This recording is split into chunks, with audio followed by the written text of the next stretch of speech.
This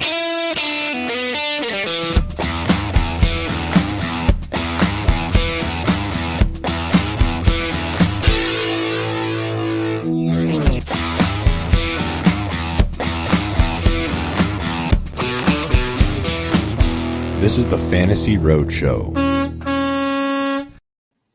Oh, welcome in, everybody. Congratulations to the crew. Episode 100 in the books. What's going on, everybody? Thank you for joining us. We are live. Yeah.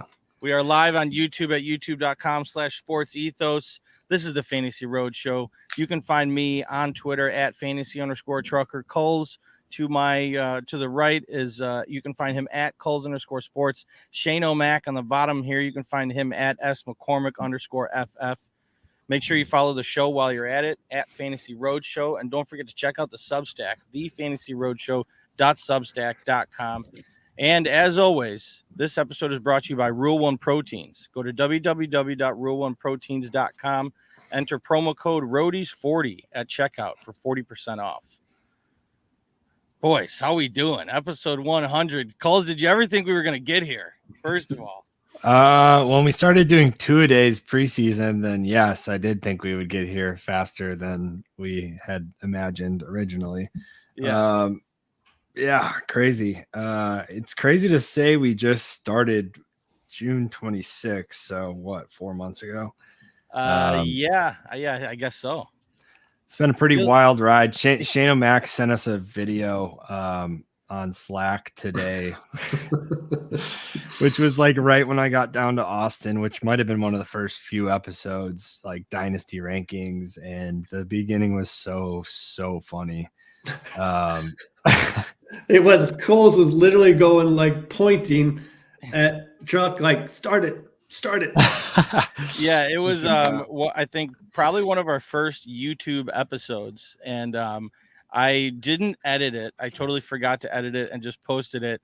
And the beginning, we were just trying to get it right with the song, and then we couldn't, and then it was just it was a lot of nonsense. It was fun. Looking back on it now, it feels so long ago. Yeah, I mean, we've learned a ton. I think like we still have so much to learn, but like we're starting to kind of figure out, what it is we are doing or wanting to do, Yeah. It's been fun. It's been super fun, super time consuming. We're excited to, but yeah, completely worth it. Not even a question there. No, it's probably the best part of my days. I spend time on the road. I'm currently in the truck. I'll give you guys a little, there we go. I am at a truck stop right now in Connecticut. I just grabbed my back haul. I'll be on my way back to Lansing, Michigan here tomorrow. So this week has been brutal, but I'm glad we're here. We're talking red light, green light, week 8. You guys ready? You guys ready for this? Yeah. It's gonna be awesome. Yeah. So I'm actually just got sidetracked. I wanted to look up Michigan State's schedule to see if you're going to have any Lansing traffic. Yeah, did you hear about what they did at their jumbotron? They had a picture of Hitler over there. So I don't know if I'm going to Lansing, Michigan to go to a Michigan State game, and Michigan too. Michigan's dealing with their bullshit too with their own Spygate. So it's they're out of town anyways. They're in Minnesota. It's a very interesting town. I've done some business there, and I'll say like it's just an odd town dealing with anything Lansing. Like taxes don't make sense. Nothing makes sense there.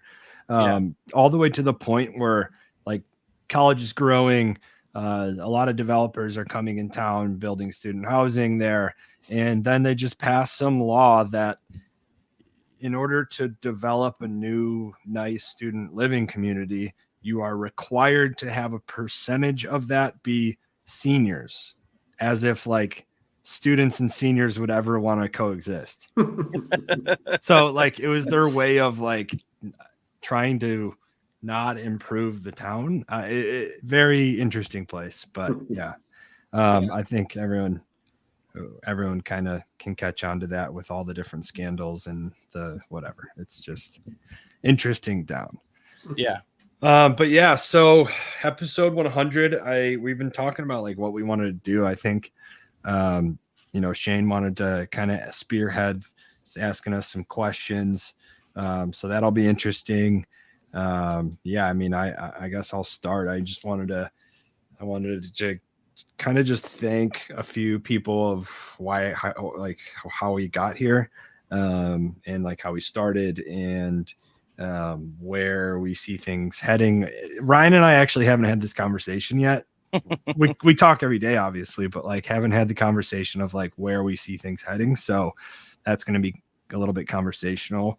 And then, I mean, I would love to hear from roadies, and how we can create better content, how we could get better content out, and that kind of thing as well. So I don't know how we're going to do that, but whether it's people popping in and asking questions or us leading that after this episode by posting it and being like, we want to hear from you. What can we do? But anyways, yeah. So first person to thank is over there, Truck. I don't know. There you go. Obviously he's done an amazing job. Like you could look at our first episode when I think he played and stopped the intro song like 4 times. And I'm like, restart it. We'll edit that out. I was like, motherfucker. But yeah, I mean, he's done an incredible job learning all the different softwares, StreamYard, how to implement Twitter Live, YouTube Live, just literally everything. I don't have a brain for that kind of stuff, and I try to help in as much as I can, but it's basically all Truck. There will come a time, hopefully probably going to be postseason, to be honest, but where we like come up with a better way to streamline things. But as for now, I mean, he's kept it all together. He's the reason why this podcast has been successful and it stays together. So first of all, Truck, thank you. It's been a wild ride.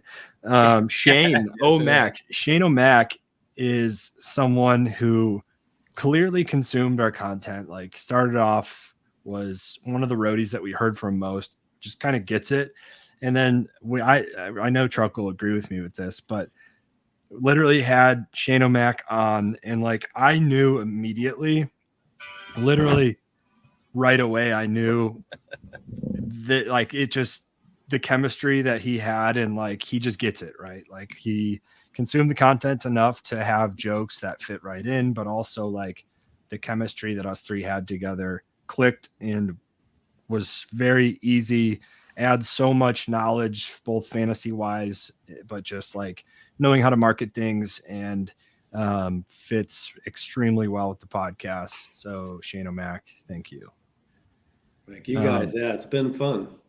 Yeah. And then of course the roadies, Sports Ethos. I mean, Sports Ethos, I had been doing a little bit of stuff with the wagering division, just kind of like seeing what was going on, reached out to Dan Vespris on Twitter, and one thing led to another. There was an opening on the fantasy football, the fantasy football podcast, the flagship podcast of Sports Ethos.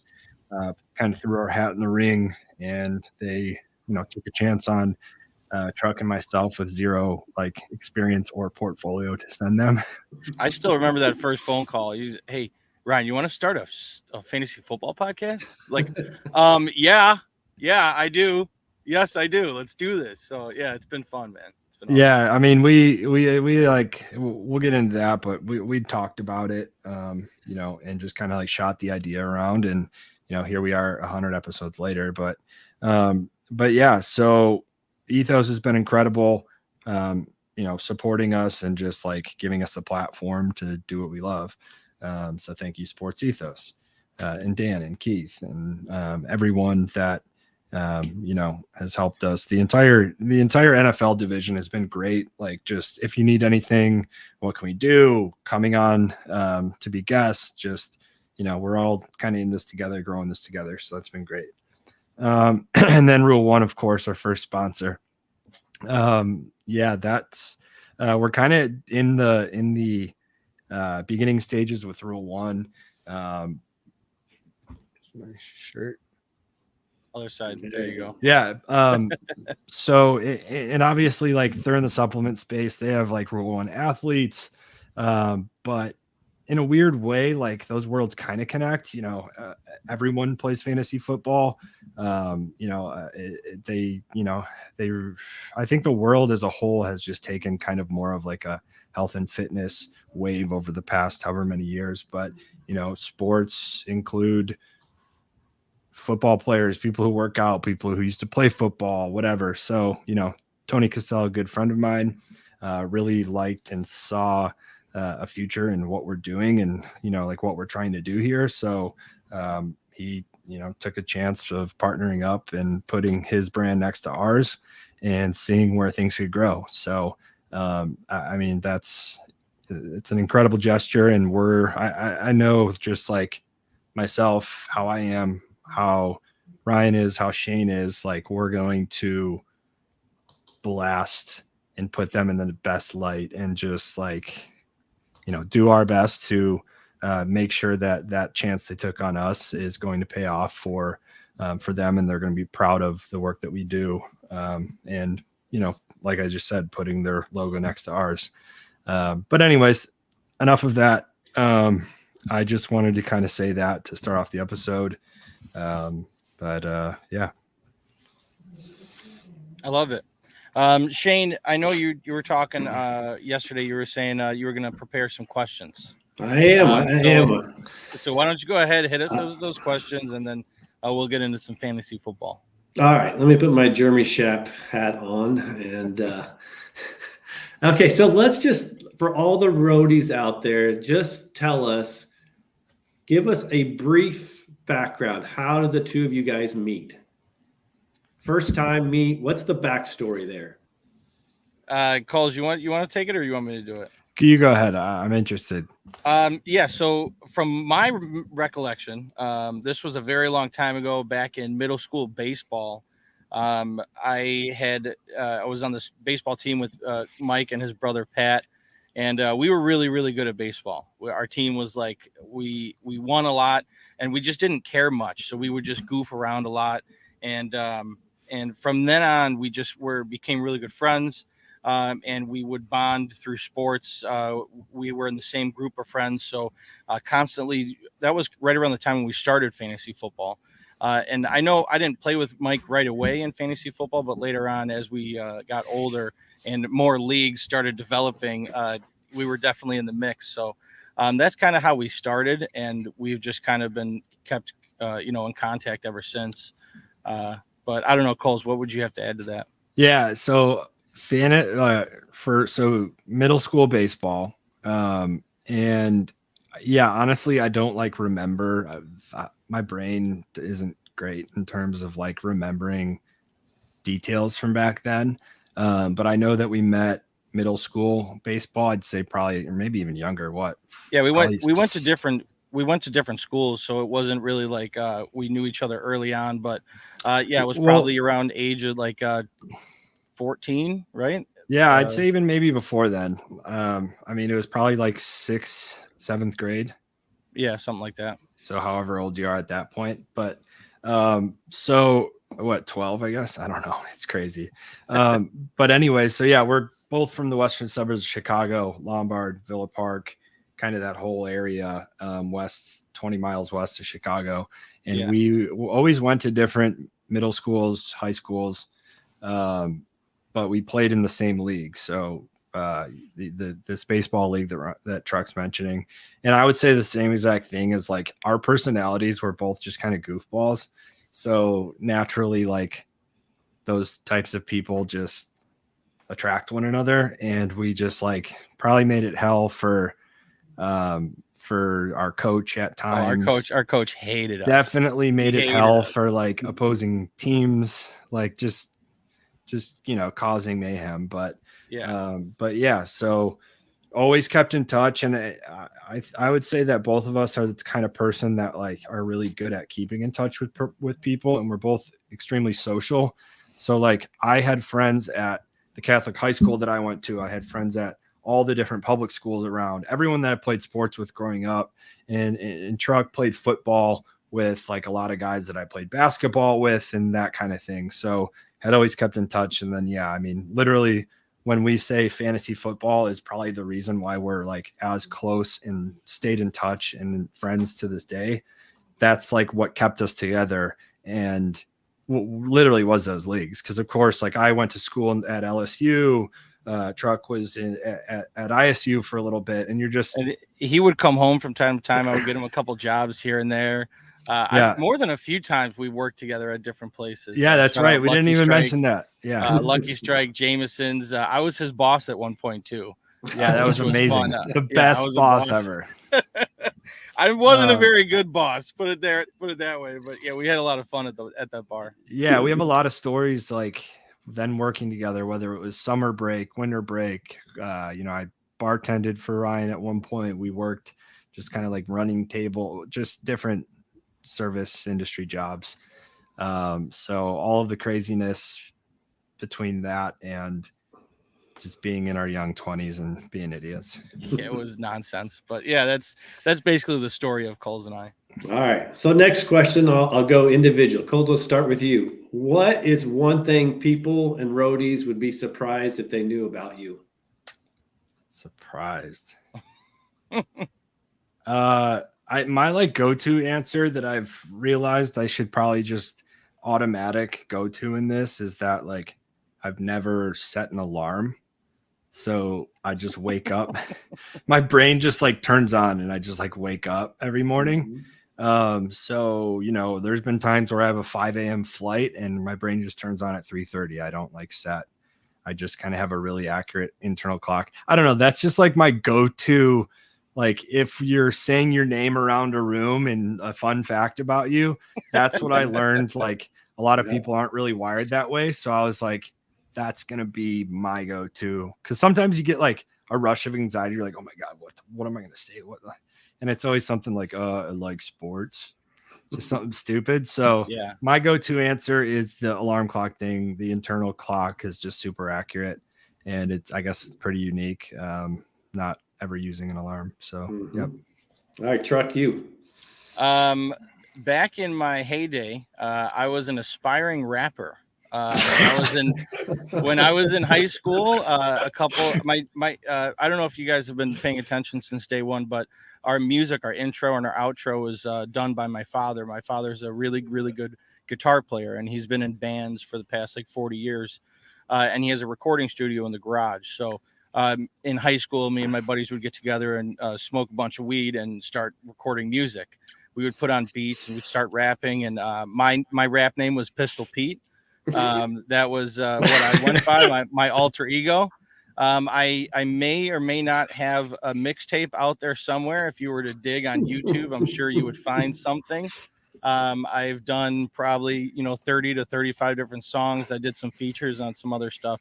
Nothing big, nothing ever. I never really took it very seriously. I was never trying to become a famous rapper. I just had fun with it.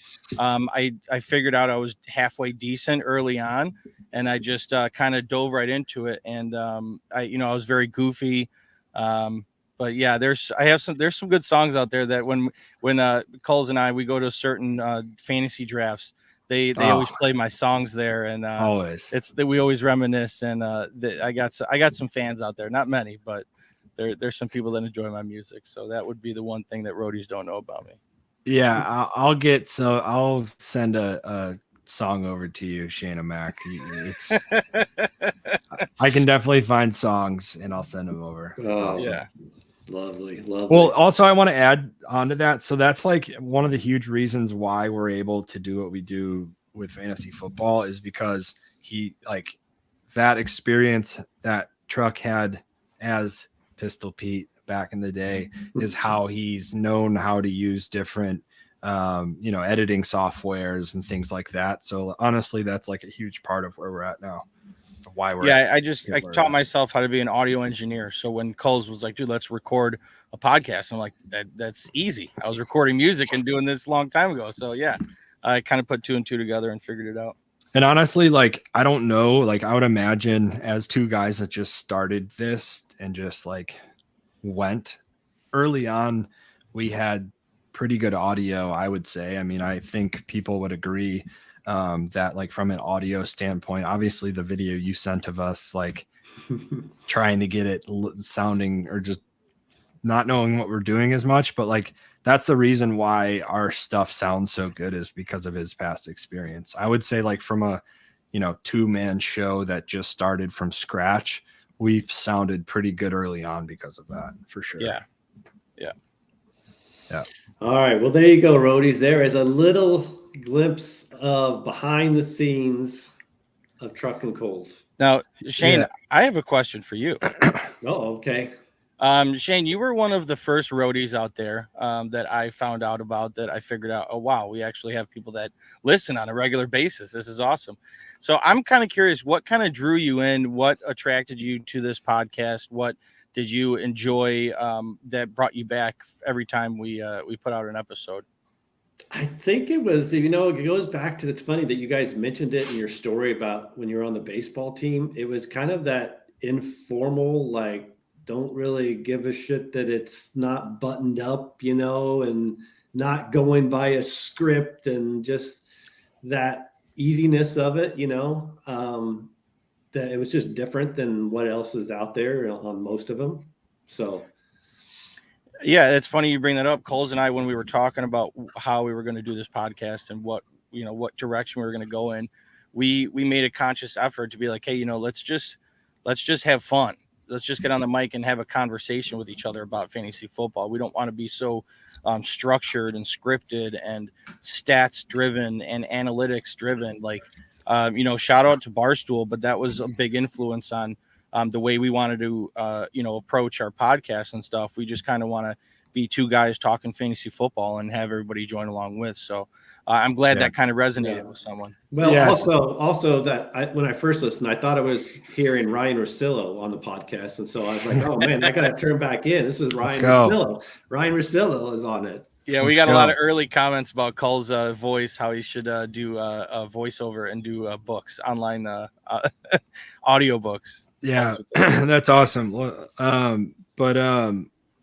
Yeah, so that's, like, I think we mentioned that early on. Like, not only that's like the kind of fantasy football players we are.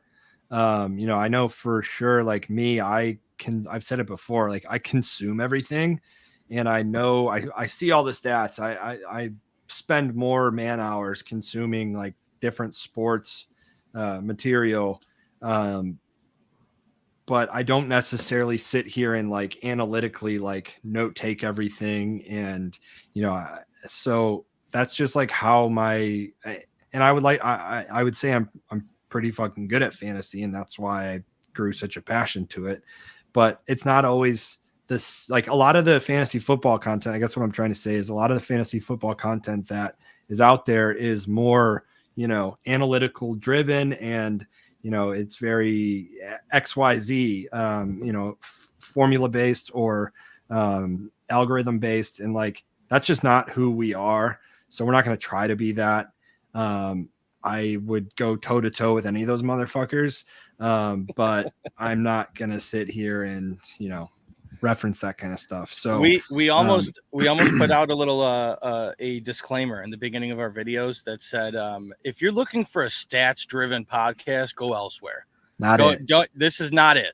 Okay. Yeah, this is two guys hanging out talking fantasy football. So, but like you mentioned, Shane, sorry to cut you off, right? But no, you're good. But like you mentioned, like, there isn't anything out there like that. So we wanted to take, like, a lighter approach, because what percentage of fantasy football players would you say are more casual, or, still want this information just at a very lighter, a lighter, just easier to consume. So if we can be your relatable, easygoing, have some comedy in there, and just be a different way to consume winning type material, that's what we want to be, you know? Yeah. So yeah, that's I mean, that's great to hear. I was going to ask the same, Shane. And then like, obviously when you came on for the first time, did you have like a similar reaction to where you got off and you're like, wow, that went really well. That was very easy going. I mean, I thought we clicked, and like immediately afterwards I called Ryan and I was like, we need to start having Shane on more. Like I'm a very like intuitional, like I feel stuff really well. So I immediately was like, Chuck, we need to get Shane as involved as Shane wants to get as soon as we can. And I remember the first truck was like, all right, let's pump the brakes. We just started. It's just us two. Yeah, I was like, no, all right, we want to bring in a third guest right away, just full time. So yeah. But Shane, I think what sold us was your immediate Celsius pop. The one that I did not get on video, the one I wasn't recording for. It was a magical moment, and it showed how much you actually did pay attention to the content. And I think that's what stood out most to us. I was like, wow, he's all right, let's go. Yeah. But so Shane, did you have that same feeling for like right away where you're like, damn, that was fun. That was, it was, you know what I mean? It was just easy, you know, just like, it was almost kind of like had done shows before. Really. It's the easiest way to say it. Yeah, completely agree. And B Cork says 100. B Cork's another day one roadie. As Ryan put up here, thanks everyone for joining. All comments will be addressed at the end of the episode. Please be patient as we discuss week 8. Stay tuned, buckle up.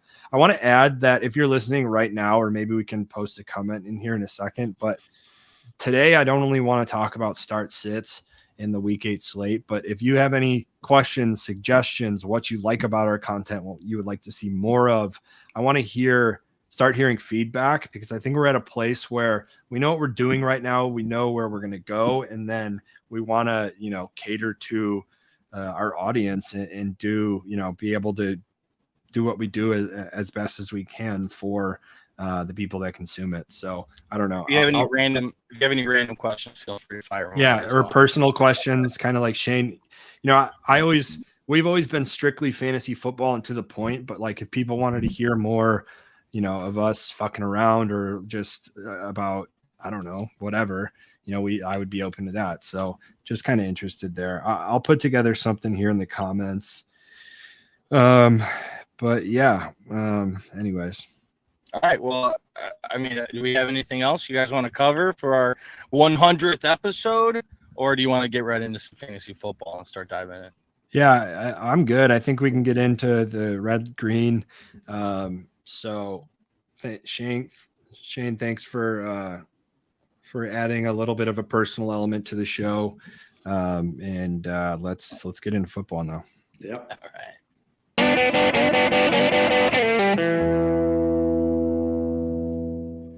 All right, so we start with quarterbacks here on a red light, green light. This is their love-hate for week 8. Love how that rhymes. Shane, I enjoy when you kick it off for us. Go ahead and give me your first or multiple red light quarterbacks. Who do you not like this week at quarterback?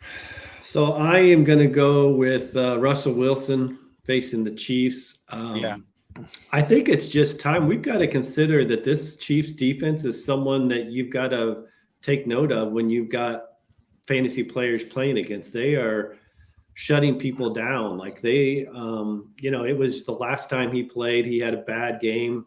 I think he was like QB 25 or something, but they allow, below 200 yards passing a game. It's just a really good defense that people really don't talk about mostly when they're talking about some of the better defenses in the league. Yeah. Yeah, no, the Chiefs have been that defense has been playing out of their minds lately. So yeah, I totally agree with you. He's not on my list, but definitely was in contention for my list. Kulz, I didn't hear anything. I'm so one. Russell Wilson going against the Chiefs this week. He's a red light for Shane. Yeah, I think the Chiefs defense has been awesome. That's been like what's driven their success so far. It's really it's honestly bought the time for the offense to kind of figure their shit out. You know, Kelsey was banged up at the beginning of the year. The wide receiver group has been just trying to figure it out. Now you see Rashee Rice. He's kind of rising into that number one role, but the defense has definitely kept them winning games here early on. So I love it. I don't have them, but yeah, I love that. Okay. I'll go ahead. I see my internet is not doing well right now, so hopefully I stay together. I am at some random truck stop in Connecticut, so bear with me, okay? My red light quarterback, the first red light quarterback I do not like this week is Matthew Stafford. Matthew Stafford for the Rams playing Dallas. He's going to be in Dallas taking the Cowboys this week. Look, it's hard when you have a quarterback with wide receivers. You know, you have Puka Nacua and Cooper Kupp. So it's hard for, like, it just doesn't make sense for me how he's not a top 10 quarterback. But realistically, Matthew Stafford is averaging fewer than 15 fantasy points. And, like, even on games when I think he's going to play well and get over 20, he hasn't. He's just been kind of disappointing. I think he has 7 touchdowns and 6 interceptions within the first 7 games. And I just, I don't know. For me, it's a tough matchup against the Cowboys. And if I have him on my team, he's going to be on my bench. Yeah, I like that. So I actually considered Stafford as well. I'm interested to see what a bad game looks like for Stafford. Like, I just think he's such a 200-yard touchdown or 2, maybe an interception kind of guy. So, like, maybe, like, you know, that same 200, no touchdowns and an interception or 2. I don't know. It was difficult for me. I feel like his floor is pretty high, but I just left him. I just left him off, but he was in consideration as well. I think the Cowboys are going to do really well in that game. So I do have some Cowboys players on the green light side of things, but yeah, I don't have any problems with that. So. How about you, Shane? Any pushback on my Stafford? Nope. So Stafford was my second guy I had on there also. Nice. I think this is one of those games where he does not get multiple touchdowns. Yeah. Okay. Yeah. I agree with you. Yeah. But again, it's like, dude, you got Cooper Kupp and Puka Nacua. Like, you know, figure it out. Throw some touchdowns. Mm-hmm. Cole, what do you got? Yeah. So I have Trevor Lawrence. I think that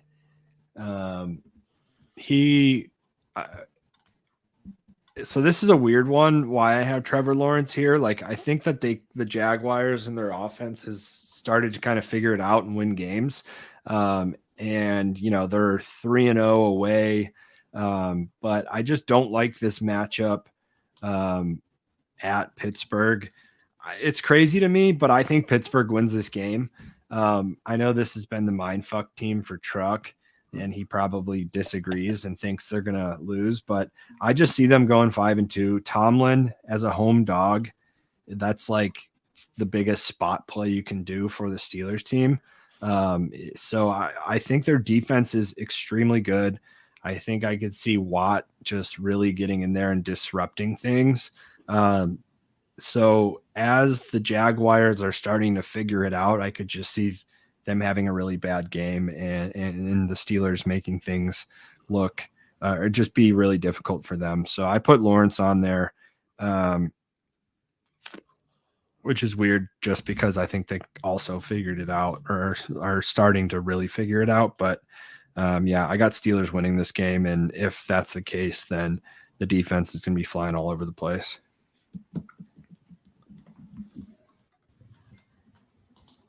Is my connection any better? I'm trying different stuff right now. That's better. It's a lot better. Yeah, that's a lot better. Okay. All right. Okay. We'll stick with this one for right now. I got different options I'm working with, but hopefully this works. All right, Shane, what else do you got for, or you did, you said you piggybacked off mine. My other guy is Geno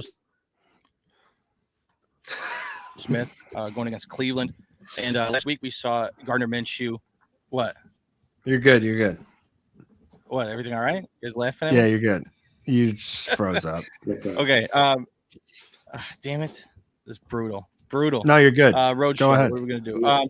So Geno Smith going against the Browns last week, I think, was a little bit of a fluky game for this Browns defense. I don't think that they're going to be letting up 38 points a game. The Colts were the first team to score over 20 on them. So I think that the Browns play better this week going against Geno Smith and the Seahawks. Geno Smith is averaging under 220 passing yards in his previous 3 games and threw as many as 3 touchdowns. So, I don't know. I just don't like Geno Smith taking on the Browns this week.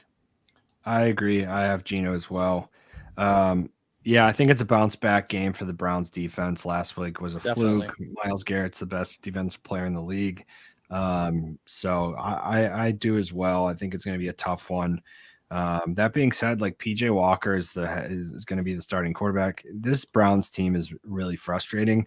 They're 4-2, and that is all because of the defense.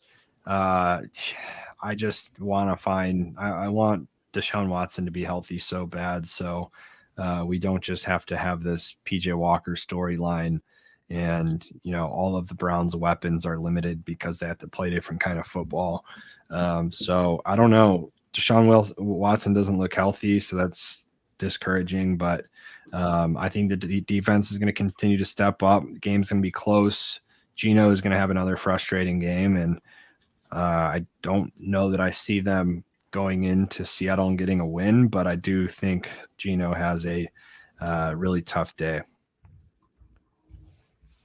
I guess a couple people I had is honorable. Obviously, I agree with that. I love that. So a couple people I had on here. Go ahead.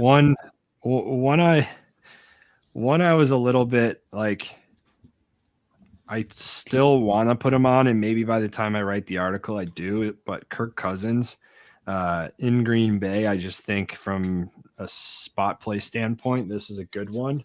I think the Green Bay opened up as, I don't know. But anyways, I think that Green Bay, in terms of as a spot play, like Vikings just had a very weird win. Like everything went right for them against the San Francisco, how they scored at the end of the first half with Addison beating, what everyone thought was the best team in the NFL. And then the Packers have just been so bad, looking to right the ship at home against a Vikings team who I still don't think is that good.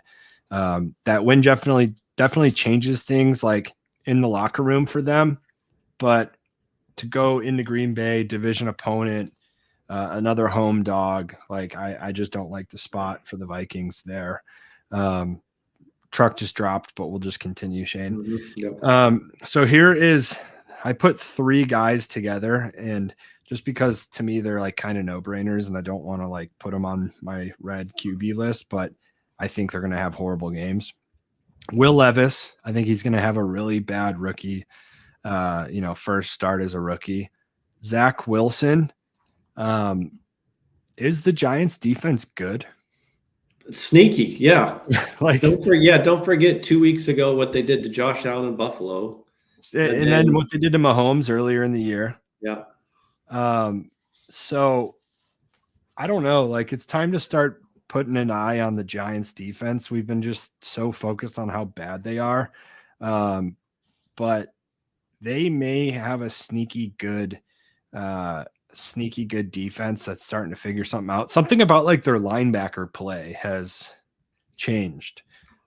So I think that this is going to be a tough game for Zach Wilson at home, and it's going to be super low scoring. It's going to be a defensive battle.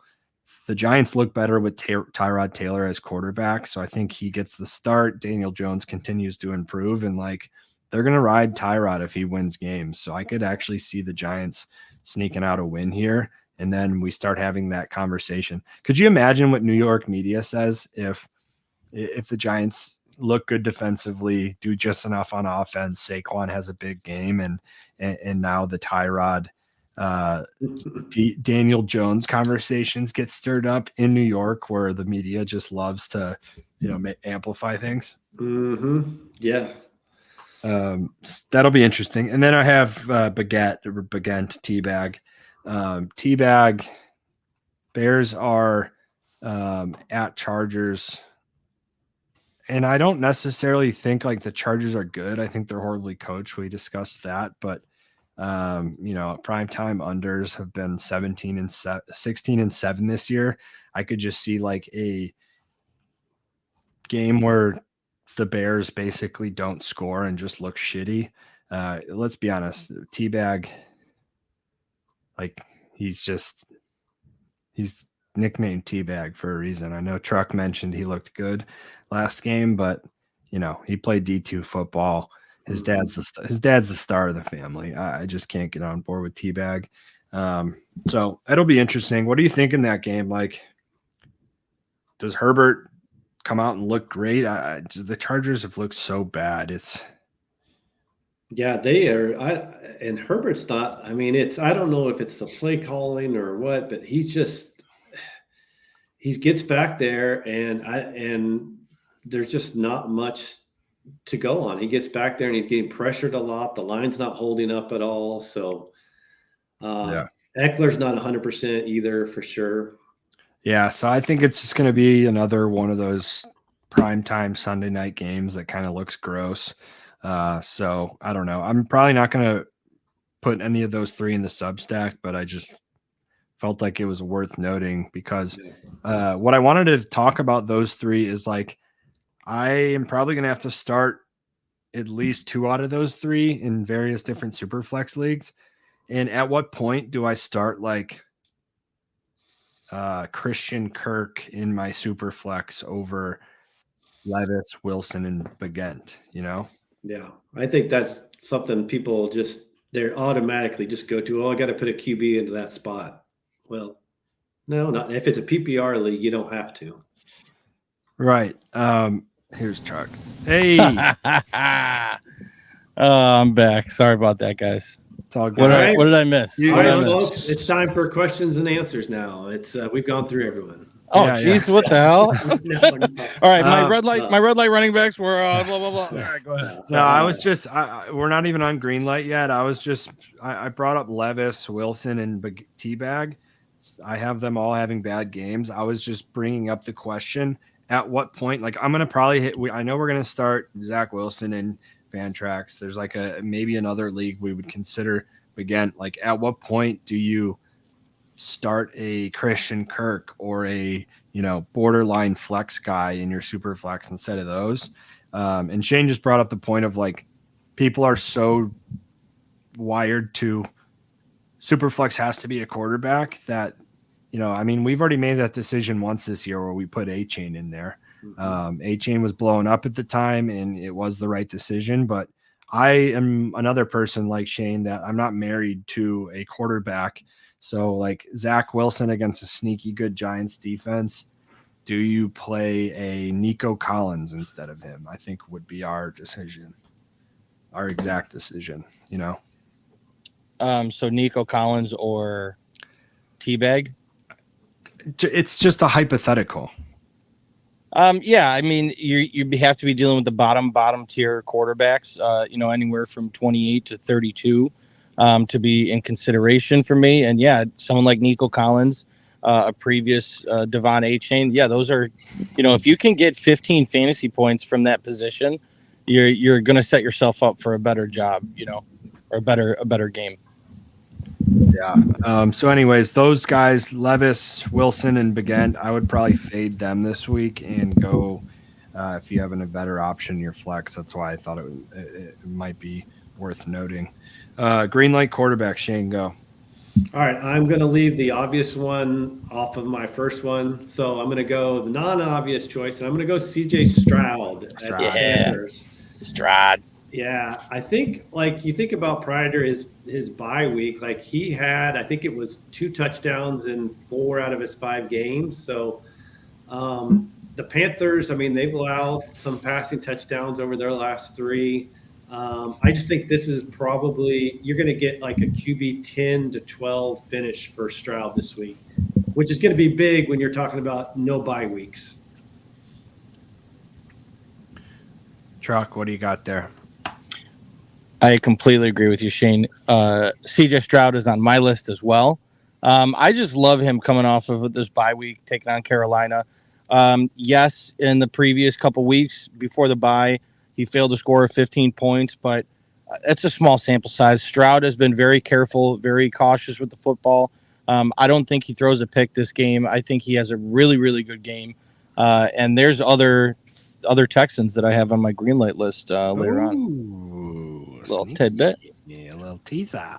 Yeah. I do not have Stroud. I don't have a problem with Stroud.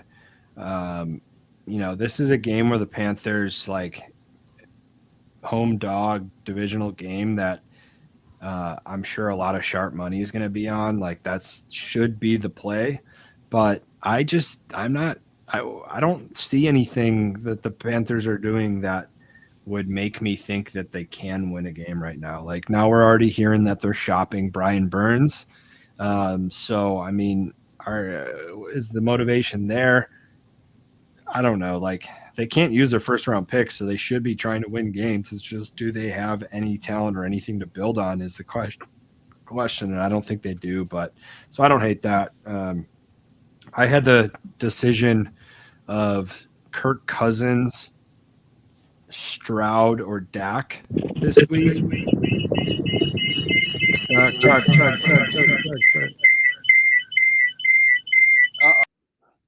There you go. Yeah. Okay. So anyways, I took Dak out of those three: Dak, Kirk, Stroud.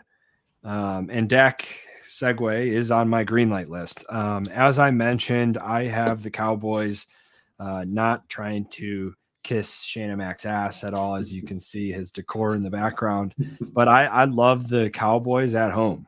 they play so well at home, and especially against a team like the Rams, who have a young defense, who they'll get into a shootout with teams. I don't know.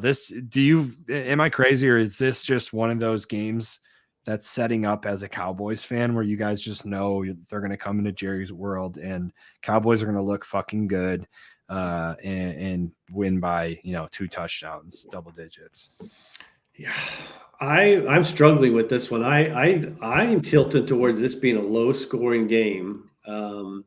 But the problem I have with Dak is they are so conservative this year when they get inside the 10, the 15, into that red zone offense. McCarthy gets ultra conservative. He's trying to run the ball and set up and settle for 3 instead of trying to be aggressive and going for touchdowns. That's what frustrates me going forward, with him and Dak and that offense. Yeah, I just think I know what you mean. Obviously, you're going to be more critical as being a fan, but I just think, Chuck, there's a lot of background noise, still static.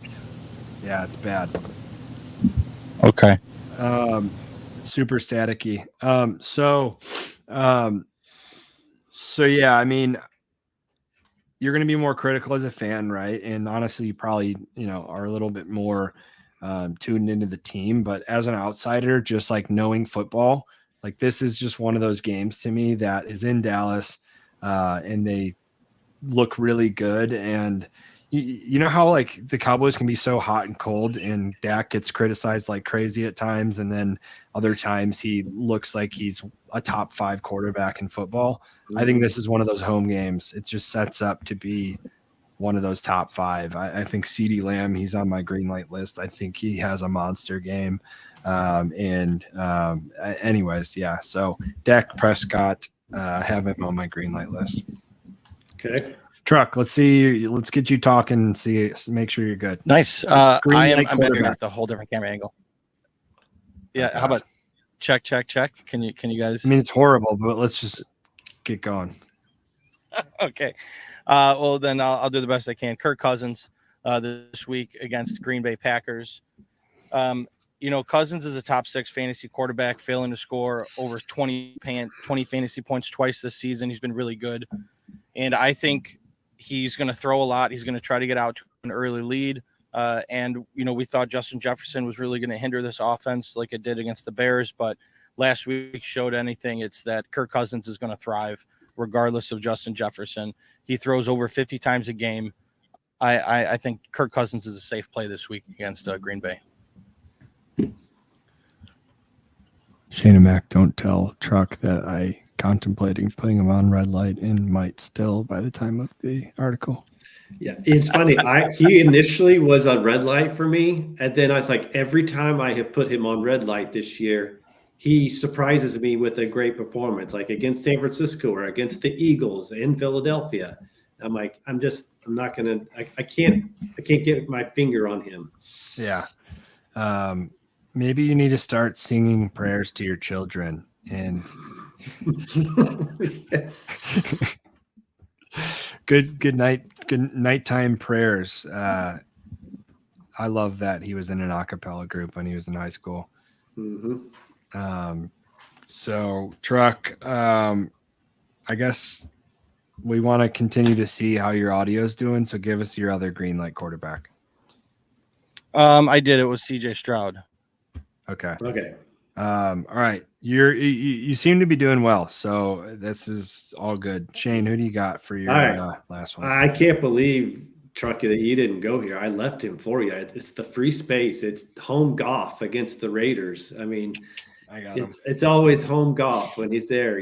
7 touchdowns in 3 home games this year against the Raiders on prime time. Like, this is such a public team this year. Everyone is all over the Lions. Spot play, getting their asses fucking kicked by the Ravens, coming home, and public's gonna be all over them again after this game. I have Goff. That's a hammer play. Lions are. I have Laporta as well. This is a game where they just beat the shit out of the Raiders. I completely agree, Shane. Yep. Yeah, so I have Goff as well. My last green light quarterback here might be a surprise, maybe not, because I talked about them earlier, but I want to see Kenny Pickett have his first big-time game. I think that their offense looked a lot better with Deontay Johnson back. So I think it kind of took a little bit of pressure off Pickens, maybe opened some things up a little bit. I'd like to see the Kenny Pickett that we saw in preseason. I'd like to see more Jalen Warren. I think that the Steelers are a good football team. I'm ready to say it. Like, I know Canada was the main focus early on. Everyone hated him. And there may still be a little bit of an aspect there of him not being the best offensive coordinator, but they are 5-2. With a win here, you get to 6-2. You're in a division that has, the Ravens, who might be the best team in football, the Browns, who do have the best defense in football, potentially. Let's keep the Niners and Jets there. And the Bengals, who are, started 1-4, and now they're 1-3. It was close to being 0-3. I forget how that exactly started at the beginning of the season, but things looked awful. Burrow looks like he's getting healthy, and that team's recovering really well. So, at 6-2 through your first 8 in a really tough division, it's an incredible place to be in. This is a huge game for them to get a home win against the Jaguars team that will be in the playoffs. And I just want to see that defense play well, or the offense play well, because, the defense will. So I have Pickett. I also have Pickens, but we'll talk about that later. Okay. All right. Well, I think that does it for quarterbacks. Let's jump to running backs. Let's go ahead and start with our red light running backs. Shane, go ahead and kick it off since my audio is trash. I am going with first guy's consensus. He's ranked top 15 for the week, but I'm going Joe Mixon at the 49ers. A couple things. So 49ers, great rush defense. They give up less than 80 yards rushing a game and not very many touchdowns. I think this is a huge, after 2 bad weeks for the Niners, a huge bounce back week for them, especially defensively. Me personally, I'm putting my money where my mouth is. I'm going to be benching Joe Mixon for Jalen Warren. So that's how strongly I feel about this play. Wow. I love it. I love that too. I have Joe Mixon on my list as well, for all the reasons that you just stated. Also, like if you look at Joe Mixon's production since the beginning of the season, 2 of his last 3 games he's finished outside the top 25. So only one time this whole season he's finished inside the top 15, and he has yet to score over 14 fantasy points in a single game. Like I like nothing about Joe Mixon. The Bengals just don't run the ball well, and I don't have him on my teams, but if I did, I'd be benching him. So there is no shot for this to be a trifecta because I don't even, if this is kind of ignorant, but I don't even like look at Joe Mixon as a fantasy football player. Okay. Like kind of like Taysom Hill. Like for some reason, like he doesn't even cross my mind when I look down at the slate. Like Joe Mixon is just never anywhere to be found in my brain. He's consistently ranked inside the top 24 like every week. Like he's an RB2. Yeah. No, yeah. And he just doesn't exist in my brain. Like for whatever reason, like I've never really had him on my teams. I know he's been great at times, but I've never had him. I've never thought about drafting him. He's just always been kind of an afterthought. So now with him not performing at a very high level, I'm like, okay, Joe Mixon. Yeah. I don't know. It's how my brain works in weird ways, and that's how it does. But I don't really have much to say about him probably ever. So anyways, I have who got list? Your boy Alexander Madison. I talked about that being a really bad spot for the Vikings coming off a win against the Niners in Green Bay. I don't know. Why don't I just make this take even hotter and make up some bullshit about Madison? Like he doesn't run well on grass. Let's just go with that narrative. Alexander Madison cannot fucking pick his feet up enough to run the ball in grass. He's used to the turf, but he's already kind of a bigger back and not the fastest guy. The grass slows him down. He's going to have a dog shit day. Fuck Alexander Madison. That's awesome. Yeah, he doesn't run good on grass. He's a turf running back. Shane, what else you got for red light? That's it. Too slow. I am going. This guy has burned me too on this list throughout the year. I have not got him right, but I'm going to go back to the well, and I'm going Brian Robinson. Let's go. I mean, at the Eagles, the Eagles shut down the run. I mean, that's the one thing they do well. And then, I watched some of that game last week, and for whatever reason, they were giving carries and touches to some guy named Chris Rodriguez Jr. I'm like, hey, watch do your not mouth. speak ill of C-Rod. C-Rod is the truth. He is the future starting running back for the Washington Commanders, and it's only a matter of time before he takes over. It's that's also Truck's first cousin, Shane. Is not true. That's not true. Well, this would not be episode 100 without a boom shakalaka. Boom shakalaka. Boom shakalaka. I wanted to do it 3 times because B-Rob is someone you've heard us all talk negatively about consistently.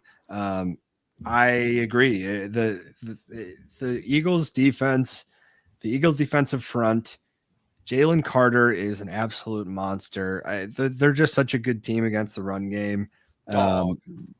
What? Jalen Carter's a dog.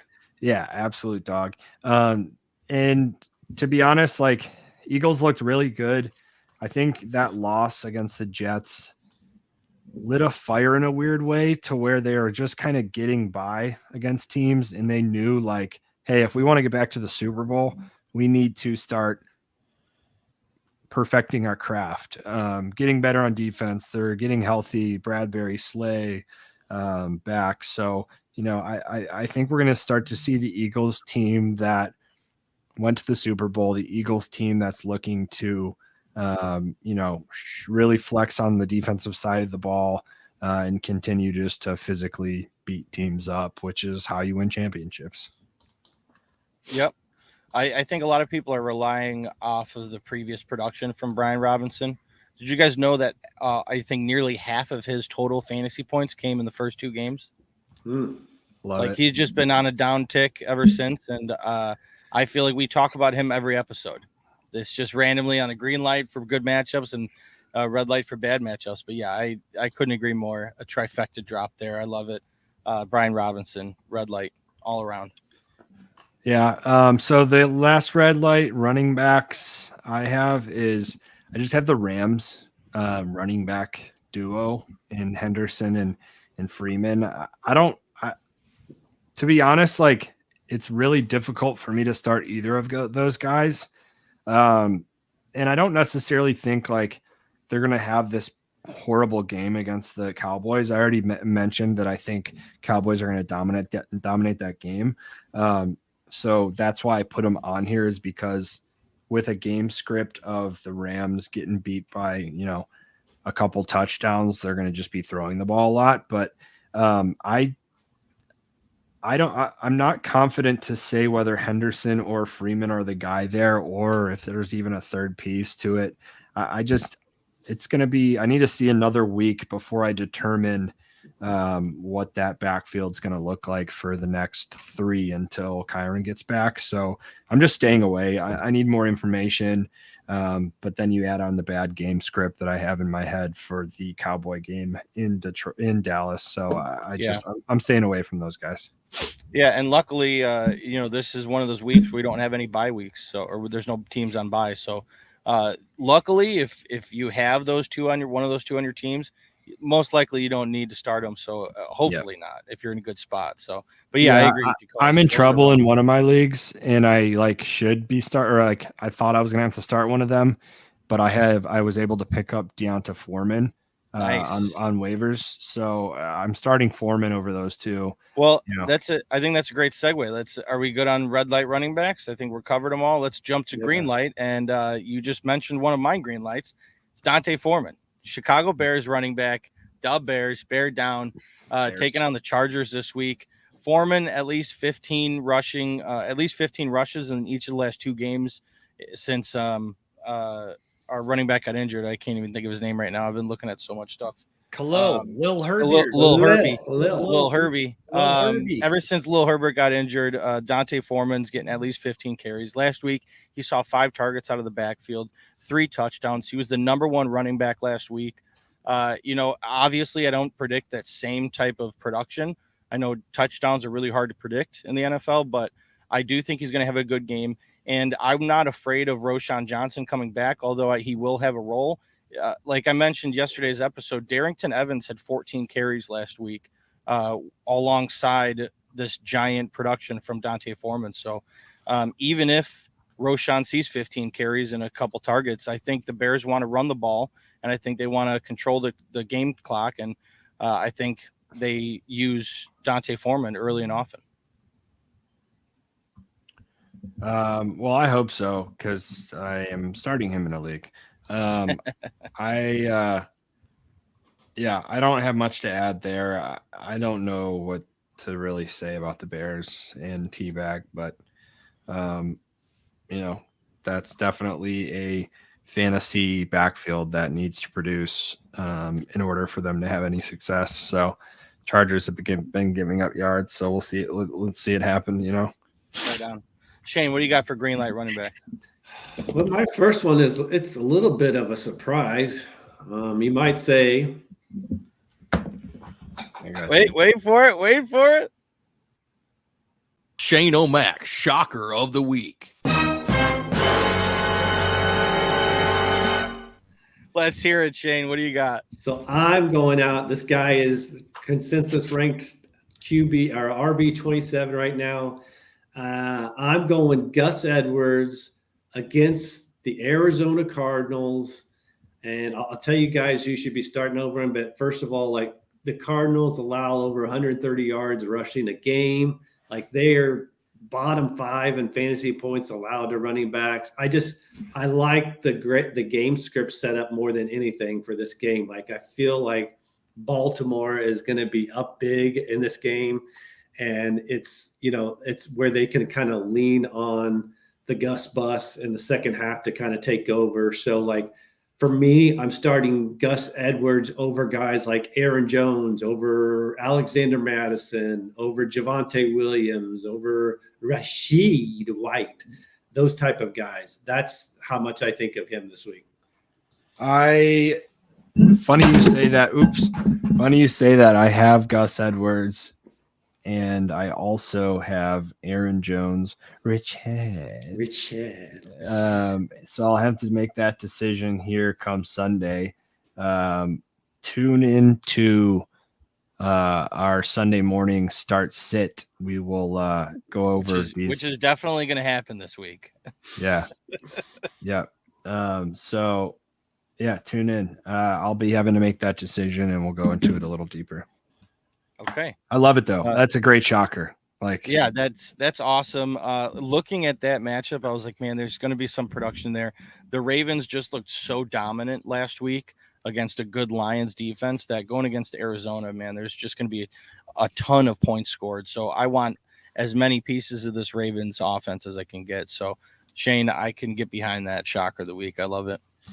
Yeah, I love it. I have two guys that mirror each other in their running style. Okay. Some even said that this the young buck, his NFL comparison is the elderly bull. Jahmyr Gibbs and Alvin Kamara. Okay. I have both of them. So yeah, I mean, I want Lions against Raiders on Monday. And the ones that I came out with was Goff, Gibbs, and Laporta.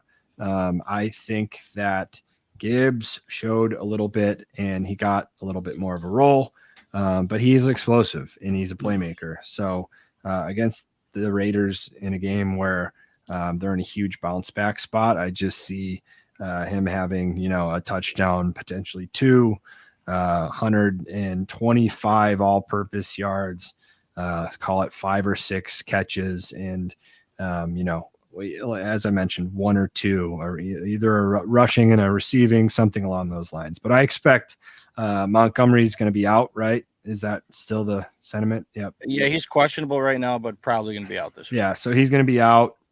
This is going to be Gibbs's backfield in a high-scoring game for the Lions, in a game that they look great. So we're going to get a taste of, like, what does that look like? What kind of production can he have? I could see him being a top 3, maybe a sneaky pick to be RB1 this week. Yeah, I like that. I mean, he saw 10 targets last week. Granted that was game script, but still. Yeah, great pick there. My next green light is a backfield as a whole. Oh. And it's kind of open to interpretation. Okay, so now granted, I will preface this. Ideally, you don't have to decide with these guys. This is for everyone out there that's struggling Kulz. with their lineup. No, this is for everyone that is struggling with their lineup that needs production out of their flex spot. And for those of you that have been paying attention, we've been talking about you should be picking up Devin Singletary. But along with Devin Singletary is Dameon Pierce. Dameon Pierce is the two of them is who I want to highlight is this Texans backfield. The Carolina Panthers are terrible against the run. They're the second worst defense in stopping running backs. So last week we saw it kind of a 50-50 split, but I could definitely see a game where both of these guys are productive. I could see a rushing touchdown for Dameon Pierce and a more productive day on the ground, efficient-wise, for Devin Singletary. But either one of them, I'd be comfortable as a spot start in my flex. I think they're going to have enough production to help you out and get a win this week. So I like the Texans as a whole, but definitely this backfield, someone's going to produce. Maybe we're going to see Singletary jump ahead of Pierce and take another step and kind of securing that lead role. But I could also see a world where Dameon Pierce kind of has a get right game. I think 2 out of the last 3 games, he had like over 20 carries. He had 80 yards in one game. Like, he was a decent top 15 running back. So he still has it in him, but I don't know which one's going to produce, but I like this backfield and I like this matchup. Interesting. Yeah. I hope Singletary has a big game. I made a priority to get him in as many leagues as I could. So yeah, it's probably a good idea. Shane, what else you got? I was with Kulz. I had Gibbs on it. I think it's just he's locked in for probably 20 touches with being the guy there, and the Raiders are horrible against the run. I mean, they're giving up over 20 points a game to running back, so that's a lock.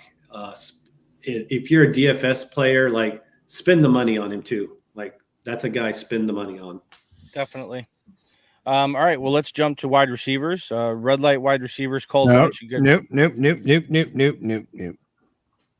Are we? What are we on? I have Kamara. Oh, my bad. So that's just like I like the Saints against the Colts.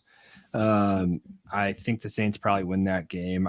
Derek Carr is trash, but Kamara for me is an auto start the rest of this year, regardless of the team they play. He's insanely good in the receiving game, and Carr and his inability to throw downfield, I guess, which is weird because he's kind of a good deep ball thrower. He's just been bad for the Saints, and I think I see a lot of checkdowns once again in this game against the Colts. And Kamara's gonna just have a lot of room to run. Scoring again a touchdown, potentially two, and having a huge day. I just love Kamara. I would be so happy. To me, he's one of the best draft picks you could have made this year, especially if you had a zero running back draft strategy. So I love Kamara there. And then I also have Saquon if he plays. I mentioned that Jets Giants game earlier. I think the Giants win that game. Tyrod continues to make the offense look good, and it all stems behind Saquon being a massive playmaker. So give me Saquon as well as those three guys. I would be pretty confident putting those three all finishing in the top 10, potentially top 5. So now I'm good. Go ahead, Chuck.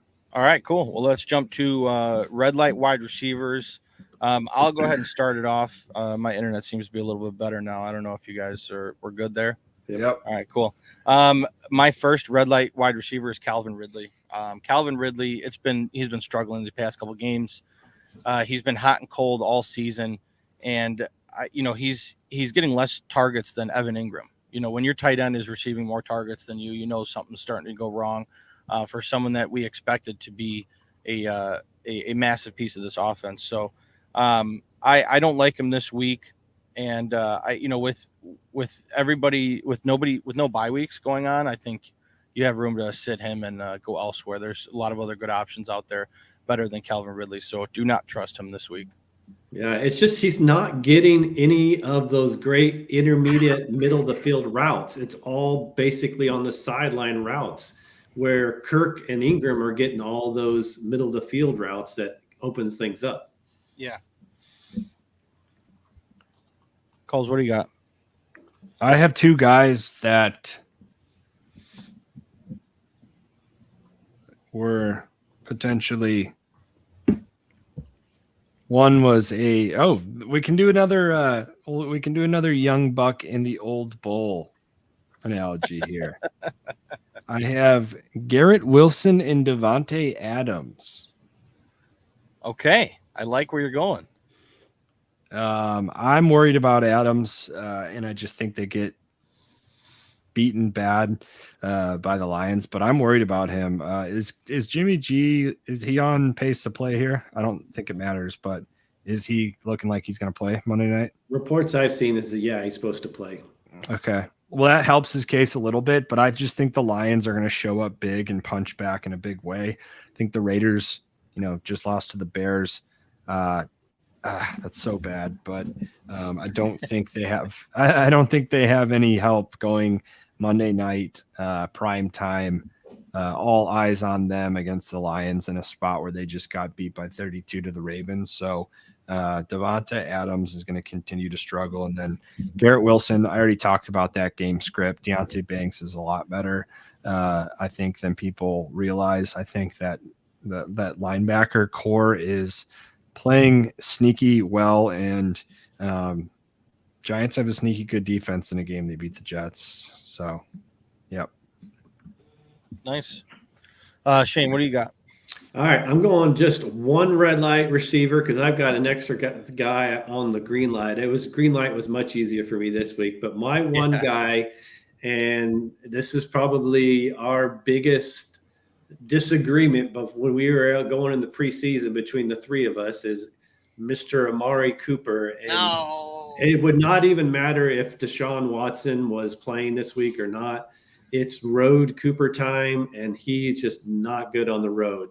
So, like, when we have this 2 years worth of data where he's been bad on the road, and then this year on the road, he's been wide receiver 31 and wide receiver 63.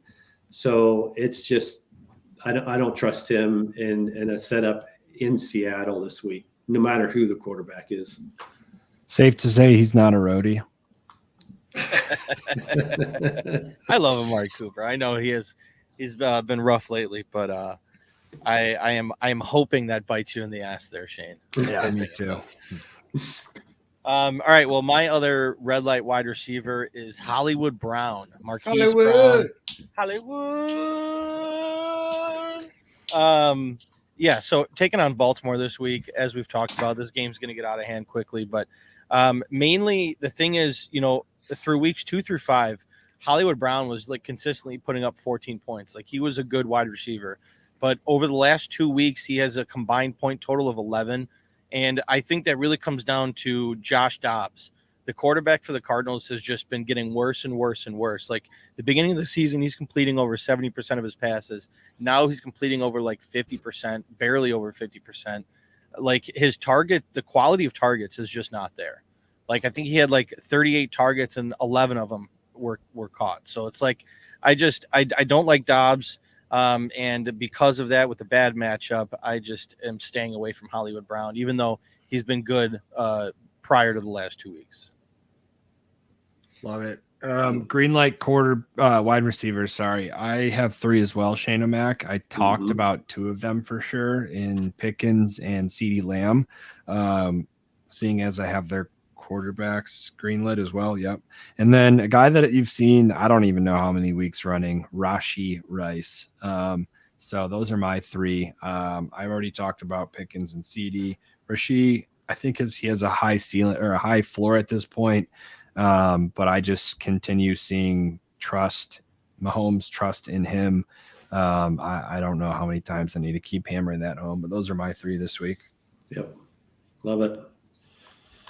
I'm confused. Are we doing green light? I just gave you a red light wide receiver. Still doing yeah, red light? but we were both done. Oh, okay, cool. All right. I was like I'm like, wait, did I miss something? All right.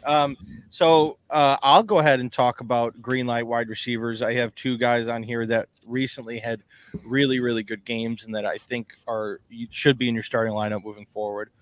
Flex play if you have good wide receivers. Obviously, everyone's playing this week, but Josh Palmer. Josh Palmer and Jordan Addison. The two young studs that have been stepping it up lately. Last week, 2 big games. They're coming off of some very, very good games. Josh Palmer is the clear wide receiver 2. It showed last week how he was the leading receiver on the team, over 130 receiving yards. This week they're playing Chicago. Like, yes, Chicago's defense has been better with Matt Eberflus, Coach Eberflus calling the defense, but I just think, Herbert throws the ball well still, and Josh Palmer is going to eat. And then on top of that, Jordan Addison. I mean, what we saw from Jordan Addison this past week was nothing short of spectacular. This guy is such a good wide receiver, and Kirk Cousins throws the ball a ton. He's going to be throwing the ball over 50 times this game against Green Bay, and I really, really like Jordan Addison moving forward. I'm going to be targeting him in Dynasty, and he's awesome. So if you have Jordan Addison or Josh Palmer and they're on your bench, definitely consider putting them in your starting lineup. I would recommend it. Yeah, and don't sell high on Jordan Addison thinking, I'm going to sell him off this 2-touchdown game. Keep him. Well, here's the thing. I know, Kulz, we were talking in previous weeks about Justin Jefferson not coming back. The Vikings are on a 2-game win streak. They have a pretty favorable schedule moving forward. And now the narrative is changing that Justin Jefferson is going to be coming back in a couple of weeks. But I think the connection that's building with Jordan Addison and Kirk Cousins is not going to go anywhere when Justin Jefferson comes back. Yeah. Like, you know what I mean? He's going to be the 1B to JJ's 1A. So I can't wait to see how that develops. But I mean, you agree, Kulz, that narrative's kind of changing? Yeah, for sure. I think I talked about it earlier this week. But yeah, I mean, those are two huge wins. I think things really went their way in order to get those two wins. But yeah, I'm not sold on them being like a playoff team or that they even have a shot to win a playoff game. I think they're, I'm going to just cut you off real quick. I don't think they have a chance, but they do. They think they have a chance, and they're going to play like it, right? Right, and that's exactly what that's exactly what my next point was. So, yeah, I mean, JJ is going to come back. Their offense is going to continue to be good. I think that's, yeah. I mean, those are two big wins. I don't really know what else to say. I've already spoke about how I felt about that. So definitely a huge win for the team. Now you got to go on the road and try to win one of these games against the Packers and the Falcons. Will it happen? Is going to determine a lot about the spot they're in once JJ comes back. So got to win one. I mean, if you go 0-2 and you're 3-7, you're not looking good. Especially when then you go home with the Saints at 3-7. So anyways. Yep. All right. Shane, what else you got for green light wide receiver? All right. So my three guys real quick. I'm going to run through them real quick. Zay Flowers at the Cardinals. I don't know. I read this stat and I wish I could have credited it to the person because it was amazing that I read. The Cardinals have given up 1,400 yards, receiving yards in 7 games this year. So 1,400 receiving yards. Yeah, I mentioned that at one point that they were the only team that had 2 bottom 10 cornerbacks in the league. But that's 1,402 games is amazing. Yeah, amazing. Next guy, Christian Kirk. He is the number 1 receiver on that team. The Steelers are not great against the pass. Actually, they allow like the 5th or 6th most fantasy points to wide receivers. Kirk's the guy there. And then lastly, Chris Olave at Indianapolis. So 2 things I like here. One, do not underestimate the media attention this week that car blow up on the sideline with Olave, where you run the route. Do not underestimate Carr peppering Olave with a bunch of targets and catches this week to get him right and get them right and a more positive outlook on them. I think a big game's coming for Olave this week. How about Olave getting in trouble? We knew he was fast on the field, but he is also fast off the field. Yeah, I tried to flex it with, hey, I play for the Saints. Oh, dude, 100%. I would have done the same, right? I heard that, I don't know what it was, where I heard this, but Leonard Fournette at one point tried the same. I don't know what team he was on. Maybe let's just say the Buccaneers. He was like, "Oh yeah, my bad. I play for the Buccaneers. I left my ID at the stadium," and like used that as a way to like either say, "Yeah, I'm a professional. I'm a football player. Like, let's go to the stadium and we can get it." Like, you know what I mean? I thought that was a lot more clever thinking on his feet. So that anyways, but yeah, I gotta send you guys a clip that I saw in regards to that Chris Olave speeding down the highway. I don't know if you saw it. I'll send it to you. I don't want to recreate it or reenact it, but it's a good chuckle, so I'll send that out. Okay, cool. All right, where are we at? Red light tight ends. I do not have any because I will not stand for that. Yes, the Kulz shocker of the week. Dun dun. Duh. No red light. Shane, what do you got for red light? I have got Dalton Schultz against the Panthers, and he's been really coming on, but I think there is a direct correlation to his 2 best games have been with Tank Dell out for those 2 games. And I think Dell being back this week, he takes over some of those targets. So Schultz had 17 targets and 10 or 11 catches in those 2 games when Dell was out. He had 17 targets combined to start the year when Dell played. I like that a lot. That makes a lot of sense.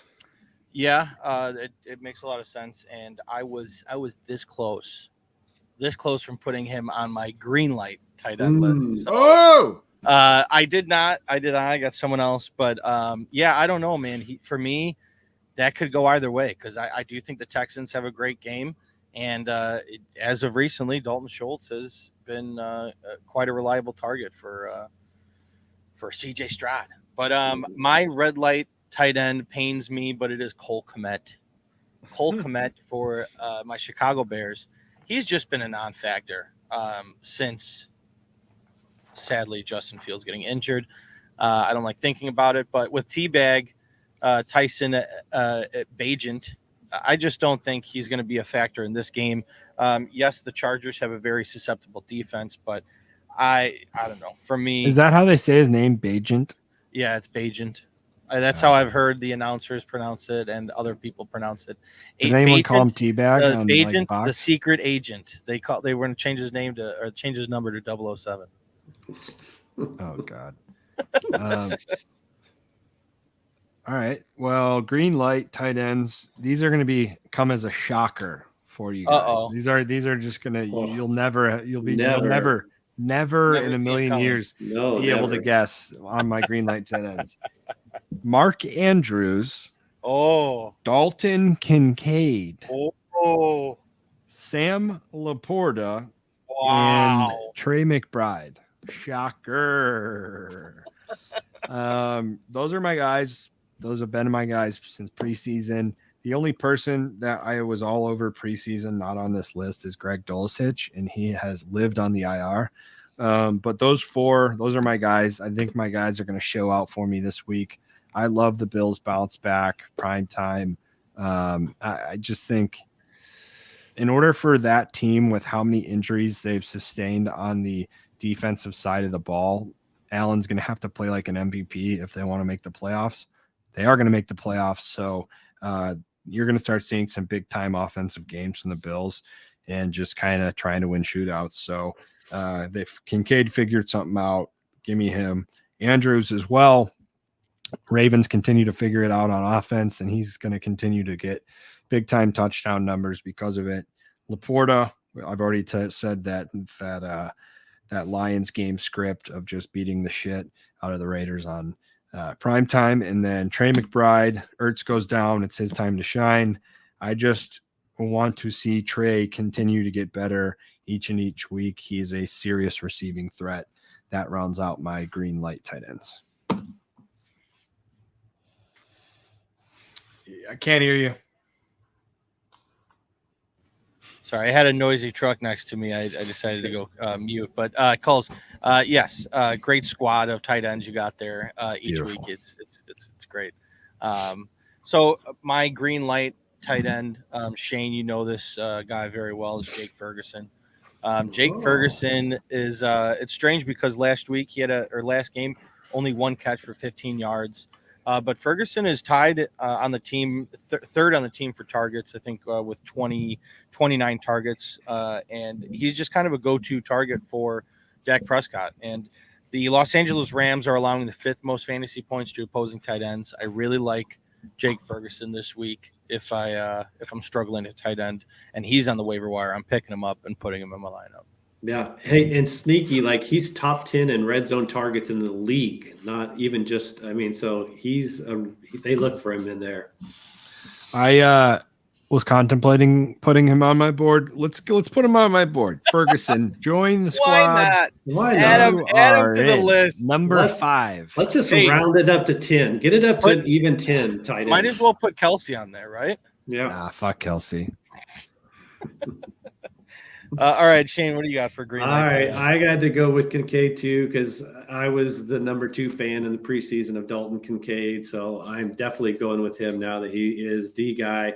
And then I'm going to go back to Michael Mayer, and with Jimmy G back, he had a great game. People are going to forget about that 13 or 14 PPR points he had 2 weeks ago when he finished as a top 5 tight end when Jimmy G was back playing. So I think Jimmy G is in for sure. Mayer is back to a good week this week.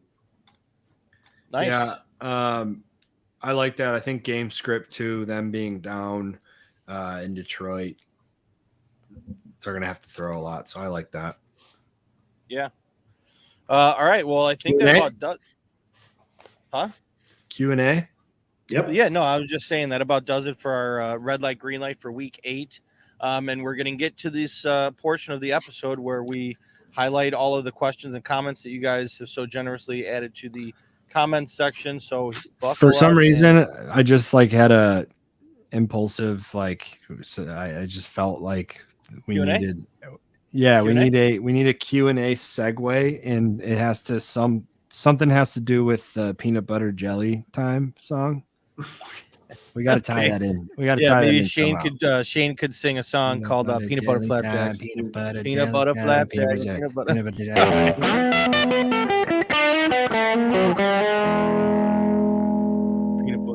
Peanut butter jelly time. Peanut butter jelly time. Peanut butter jelly. All right. Well, we appreciate everybody for joining and watching along and adding in their comments and questions. We appreciate you guys very, very much. Kulz, you want to start popping them up on the screen there? Hello, everyone from Albert. Big Al, what's going on, brother? B Cork 100, as always. Frank the Dank, where is Sam? Shout out to a previous episode. Yep. Danny Cousins, here we go. Danny. What's going on, brother? Love the show. Only recommendation is maybe try to keep shows at a minute mark. Honestly, this is the only show that tends to go over.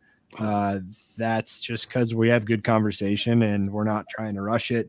So red light, green light will spill over, but to be honest, like it's just all good stuff. It's our best show. So vital information for the roadies out there with this episode. So we felt that it was appropriate. Yep. Who wins trade? Adams for Breece Hall and Josh Palmer. Breece Hall and Josh Palmer, 10 out of 10 guaranteed. Yes. Regardless, honestly, of how Devonta finishes the year, even if he bounces back, Breece Hall is a bona fide superstar in my mind. Especially if Dalvin Cook gets traded. I know he's kind of a non-factor anyway, but if he gets traded and Breece gets literally all of the work, Breece he Hall basically is. I know, but I get your point, but that's irrelevant to my mind. You know what I mean? Like he's literally he's a stud. His output is a stud, and his target share is as well. And that Jets schedule is about to be really nice. They're getting ready to play a bunch of bottom level teams. So get him now. Yeah, Breece Hall is the best. At one point, Devontae Adams was looked at as the best player in this trade. I think it's Breece Hall. The way that he's shown and bounced back from that injury. And then Palmer, honestly, I could see those two having similar-ish numbers. I'm not a huge Devontae guy rest of the season. Truck, you are breaking up. Casey, thank you. That was earlier, yes. Yes. Anytime that happens and you guys are noticing a lag or a poor audio situation, please let us know, and I will try to do my best at figuring it out. It did get better as the episode went on. Frank the Dank says he's at a small town truck shop in Rayville, Louisiana. Shout out. I wish I was in Louisiana. Vikings kicker sucks. True. This is funny, actually. Frank the Dank and I were watching that game together, and he was like so confused. He's like, is this kicker going to get released? And I was like, oh, no, he's got some good built up equity with the team. But anyways, that's funny. Yeah. If you have to choose one to keep the rest of the season, Garrett Wilson, DJ Moore, or Christian Kirk, man, choose one. This is tough. That's a good one. Yeah. Okay. Let me hear what you guys have to say. I'm leaning Christian Kirk, but I don't like it. Oh, that's where I first went. First instinct for me was Kirk as well. That was me too. Yeah. And it's hard to believe that. Yeah, the Jags are a good team. I think they're 5-2 right now. And I think they're going to keep winning games, and Kirk is the go-to receiver for Trevor Lawrence. So I think it gets better for them, and Kirk is going to be very heavily involved. And DJ Moore, we saw what he did early on, and Garrett Wilson is somehow still putting together a good season, even with Zach Wilson. So I don't feel great about it, but it's Christian Kirk. Yep. Yeah, I'm going Kirk there. Just that was my first instinct, and I'm glad you guys had the same. B Cork, thank you guys for all your hard work, from the Kulz Conspiracy to the Shane O'Mac Shockers to the Boom Shakalakas. You guys have my support, and of course, by a field goal. Shout out to that old episode where it calls every game that Kulz picked. He said, "By a field goal." B Cork is a loyal roadie. We appreciate you, B Cork. B Cork's going to be one of those guys postseason when we have a little bit of time to, figure out the next season, that we're going to need to reach out to and see just what do we want more of? What are the roadies? He's been a day one that's, we appreciate his opinion. So shout out B Cork. Definitely. Danny Cousins, need 2 PPR running backs, King Henry, DeAndre Swift, James Cook, and Pacheco. Well, for sure. Definitely Pacheco. Pacheco, for me, without a doubt, playing the Denver Broncos. He's definitely one of those. But I don't know. What do you guys think?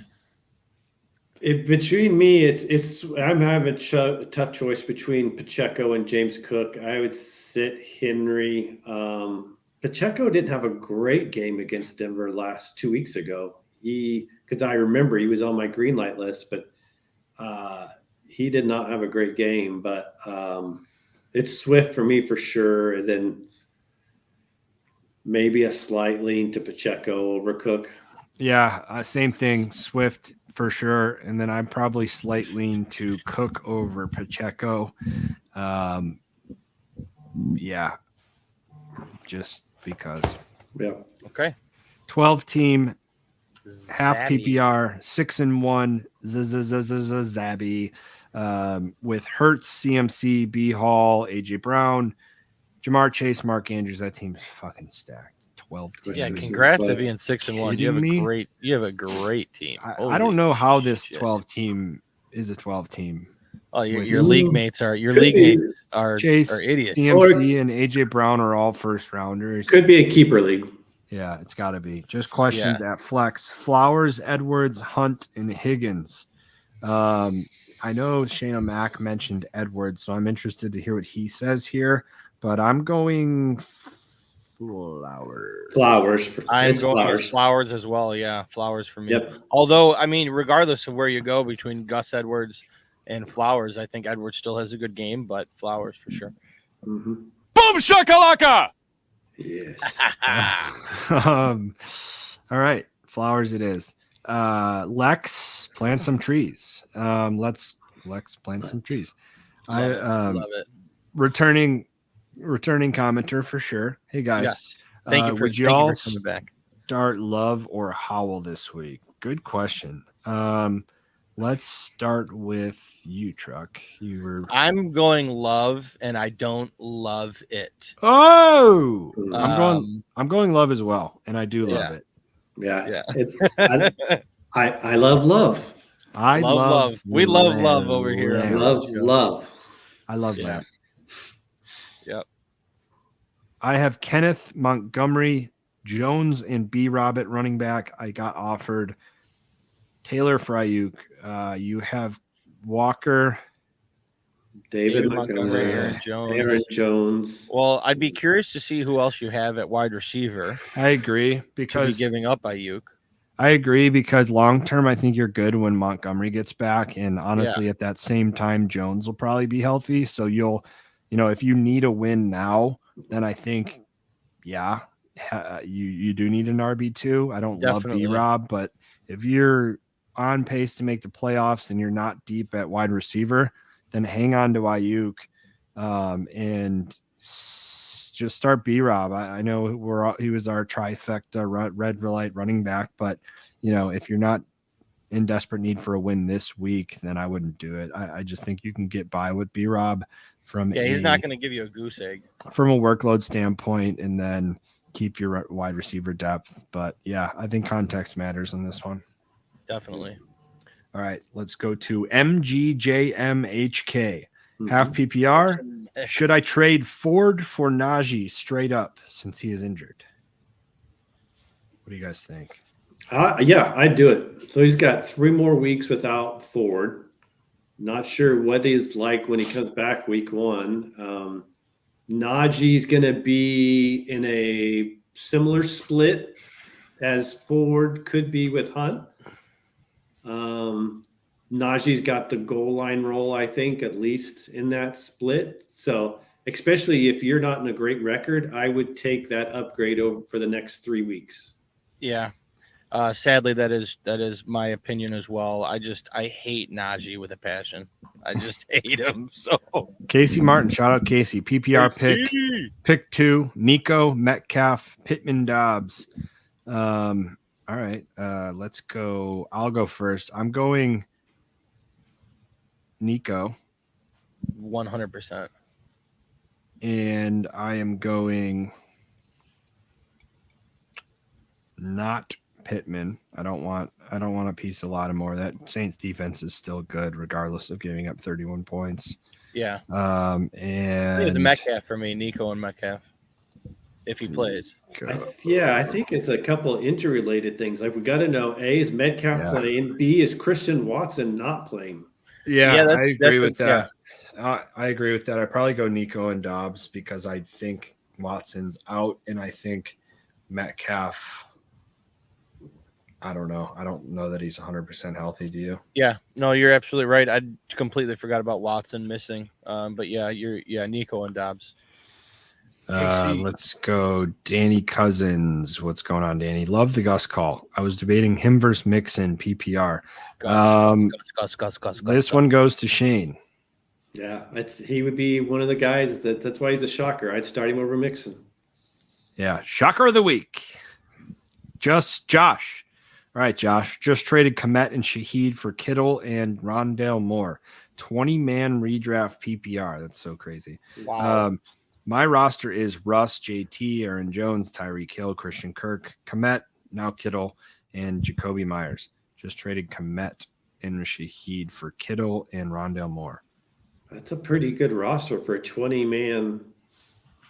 Yeah, and I like the Kittle Rondale Moore side of the trade. I mean, yeah, especially because you have a great wide receiving core in a 20-man redraft with Tyreek, Christian Kirk, and Jacoby Myers. So yes, that was a good trade.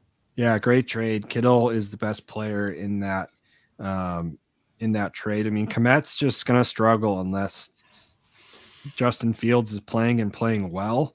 And do we see that the rest of this fantasy regular season? We'll find out, but I don't know. Shaheed looks good, right, but you know, I don't see it. Shaheed's a boom bust. You have better options. Yep. Do I go for Henderson? He got moved back down to the practice squad on Monday. Not worried about that.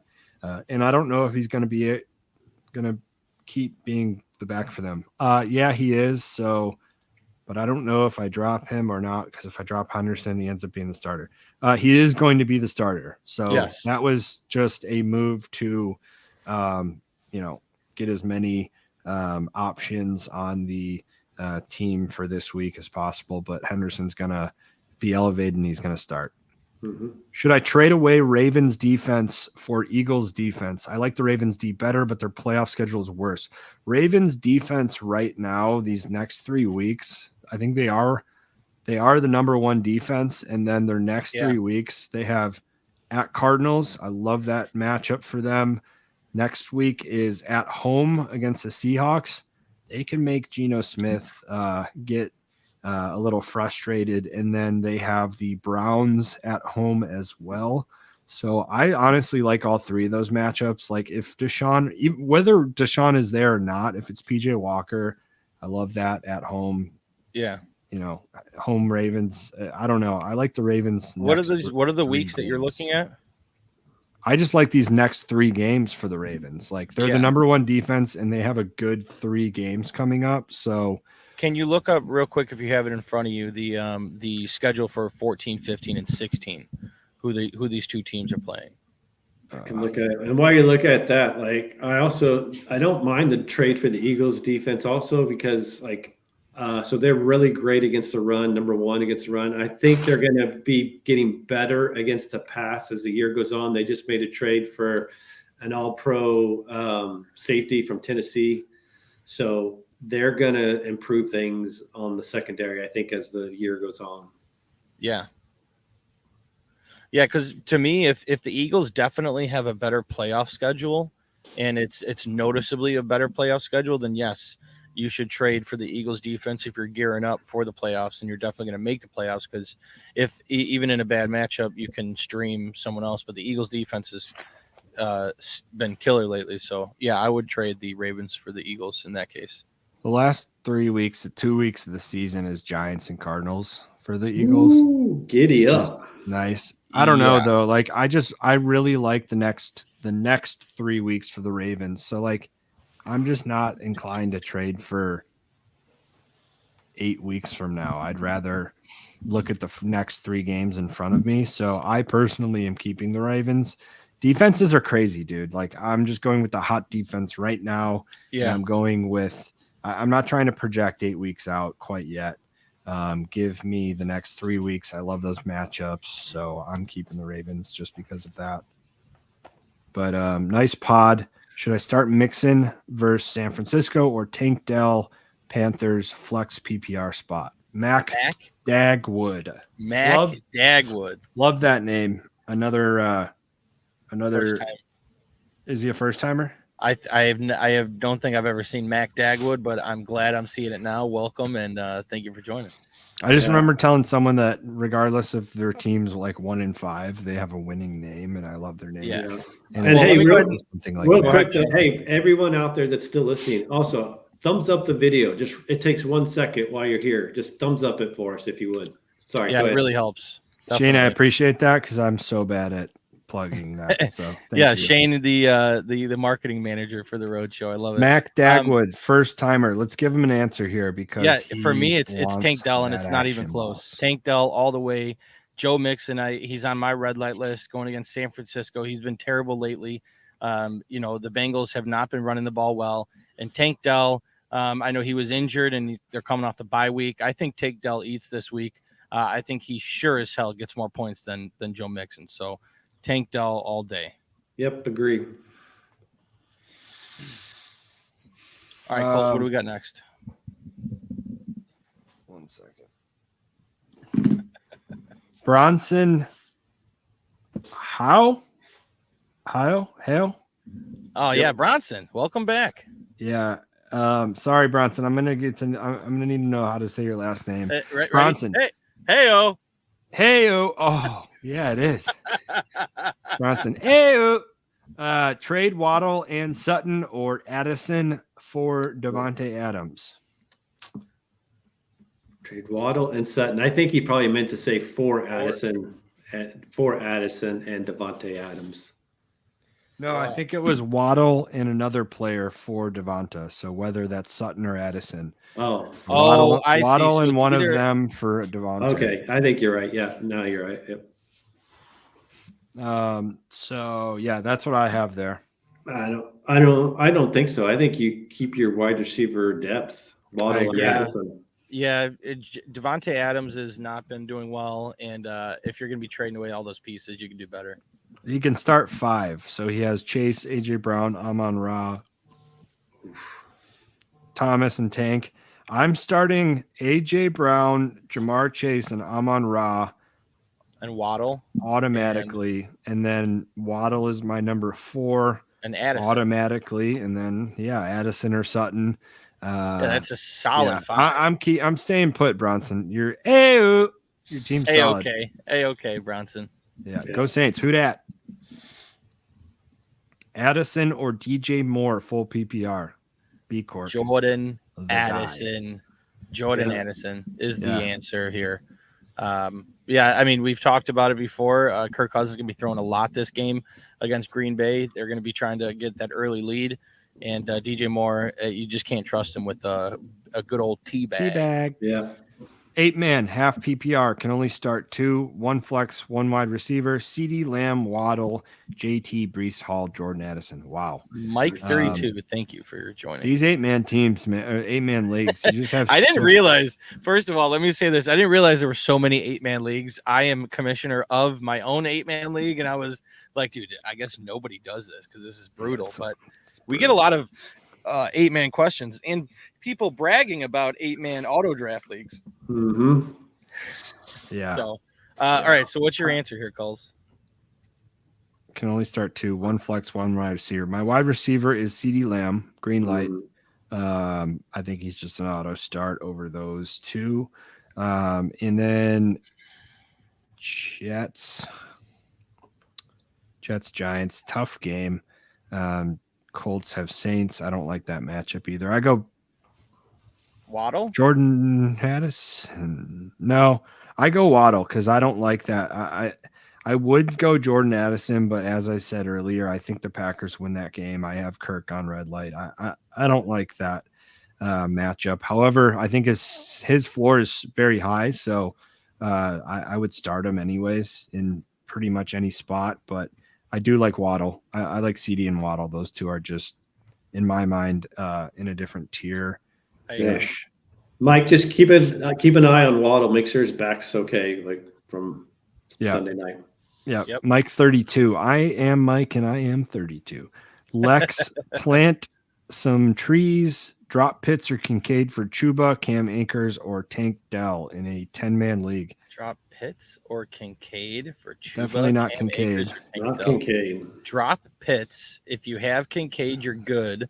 And to pick up either Chuba, Akers, or Tank Dell, depending on tight ends. Or keep 2 tight ends. No, I would not keep 2 tight ends. But depending on the rest of your roster, Lex, do you need are you in need of more running backs or wide receivers? Because that to me determines whether you go Chuba or Akers or Tank Dell. I like Tank Dell, and if you're in need of a wide receiver, I'd go him. But you're quick to say no 2 tight ends, which I agree with almost always. But I would take 2 tight ends over Cam Akers 100%. The other 2, depending on needs, I would maybe go Chuba or Tank Dell, but I'm not. I would try to aggressively trade one of those 2, even if it's Kincaid after a good week. Like, I'm just not. I don't think Cam Akers is worth more than Pitts and Kincaid, both startable tight ends. Like, I would flex those 2 over Akers 10 out of 10 times, but I understand Chuba or Tank Dell. So yeah, it depends if you need the depth, whether it's running back or wide receiver. First timer, we already did that one. Sorry, Kittle or Kincaid. It's only fitting for us to end the stream 100, the official 100th episode, with a B Cork question. So Kittle or Kincaid. I'm going Shane O'Mac on this one first. Yeah, Shane, set the record straight. Who are you going, Kittle or Kincaid? Okay, so if there is no Debo Samuel, this is what I said last week. No Debo, smart. Kittle, 100%. So you may have to just see tomorrow. Debo did not practice today, but tomorrow, if he doesn't practice again, I know you're going to have B Cork. You're going to have to make this call before tomorrow night's game, since Kincaid plays Thursday night football. If Debo does not practice Thursday at all, I would assume he's out, and I go Kittle. If he gets a limited practice in, I would go Kincaid over Kittle. I just want B Cork to be a true roadie and ride with Kincaid with us this week. I do it. I don't know that it matters that Darnold is starting for the 49ers this week. To be honest, like, it probably doesn't matter that much, but that plays into it as well for me. I just think we're going to see Kincaid again, prime time, short week. You know, I think he's going to get fed. Is it safe to say, can I say for one, is it safe to say that Kittle has the higher ceiling and Kincaid has the higher floor? Would you guys agree with that statement? Oh, yeah. Yeah. Yeah, kind of. But if Cade gets in the end zone, his ceiling's pretty high too. I mean, yeah, you saw what the higher ceiling is with Kittle in that Dallas game. 3 touchdowns. 3 touchdowns. Yeah. Yeah. I don't think that's in the card. I mean, it could be. I just don't project that for Kincaid, but we got a couple more. Sorry, B Cork. Ask one more question so you can be the last. At the end. Mac Dagwood. My running back plus spots are Deonta Foreman, running back 1, Gibbs, running back 2. Should I leave that or put Mixon in? I think we all agree Foreman, Gibbs. Dagwood, do not cuck B Cork and ask another question. Just kidding. We're excited to see you around. You have a great name. Mac, if you have any other questions and we're not live on YouTube, hit us up on Twitter at any point in time, and we will talk to you in length. Go very far in depth with your lineup and help you out. Hell yeah. Is giving up JT and Jamison Williams too much for Eckler? Travis Dobson, what's going on, brother? JT and Williams too much for Eckler? I don't know. I'm gonna say no. That's my initial reaction is no, and that is because I personally believe that Zach Moss is not going to get shelved. We saw each week we kept thinking that his role was going to be diminished, but he had 18 carries alongside Jonathan Taylor last week. So Jonathan Taylor, yes, their Colts are going to run a lot, and Taylor is a great running back, but Eckler is, I don't know. And as I say that, I just remember, what's his name? The backup running back for the Chargers, who every week, Josh Kelly, every week that Eckler was out, Josh Kelly goes out there and puts up a dud. And then Eckler's back and Josh Kelly puts up a touchdown.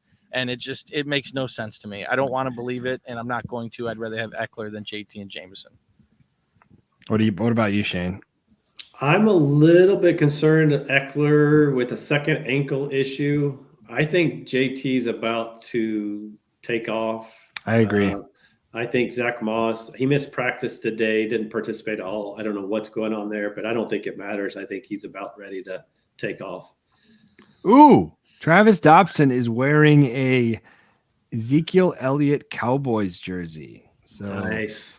You might have just become best friends with Shane O'Mac. Ryan's best friend is Jacoby Myers, so he is off limits. Travis Dobson. Trade Joe Mixon and James Cook for Eckler. Oh, wow. Dylan Fink. Thank you for joining. Yeah. Shane O'Mac, Australia. Although he may look Australian, he is not Australian. Right, Shane O'Mac? I believe I would to trade Joe Mixon and James Cook for Austin Eckler. Yeah, put another shrimp on the barbie. Yeah, well, we'll work on that a little more. Yeah, Travis, so glad to have you from Australia. We awesome. We definitely that is awesome. We definitely need more Australian listeners. So appreciate it. But Dylan Fink, thank you for coming back. Cook for Eckler. I like that trade. I love it. I know that was a horrible accent. I know it was more English as I was getting into it. It was more English. I used to when I was in grade school, I gave a presentation on Steve Irwin, and I did a full Steve Irwin accent, and I haven't done it in a long time. But yeah, I might bring that back one time. Yeah, maybe Travis, come on back. If we see in the comments again, Truck is gonna be on the road driving his 18-wheeler, just like. Thanks, guys. Nice to be here.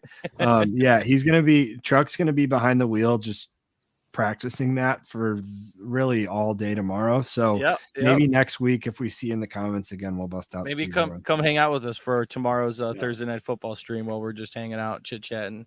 Yeah, I do like that trade, by the way. That's the trade I would do for Eckler. Yes, love it. Awesome. So B Cork signing us out. Buckle the truck up. This was an awesome episode. Had a lot of fun. Looking forward to the future. And I guess not buckle up yet, but Ryan, want to sign us out? Yeah. So I want to take this time to thank everybody for joining. You guys are awesome. We appreciate you guys. Make sure you like the video, subscribe to the channel, click the bell for future notifications. When we go live, we usually don't give a lot of heads up, so stay tuned. We are going live tomorrow night for the Thursday Night Football game. The Bills are taking on who, Kulz? Who are the Bills playing? Bucks. Bills, Bucks. tomorrow night we'll be live. Come hang out with us. It's much more of a casual stream. It isn't that much of a structured pod, but come hang out with us, ask us questions, come and chill. But other than that, follow us on Twitter at Fantasy Roadshow. I am at fantasy_trucker. Shane is at smccormick_ff. Kulz at Kulz_sports. And as always, this episode is brought to you by Rule One Proteins. Go to www.rule1proteins.com. Enter promo code Roadies40 at checkout for 40% off. If you guys are just looking to get back in the gym or just looking to re-up your supplement game, they got everything you need. Go check them out. It's a great company, great products there. You won't be disappointed. And other than that, boys, congrats on a 100 episode. And hey, B-Cork, buckle the truck up, bro.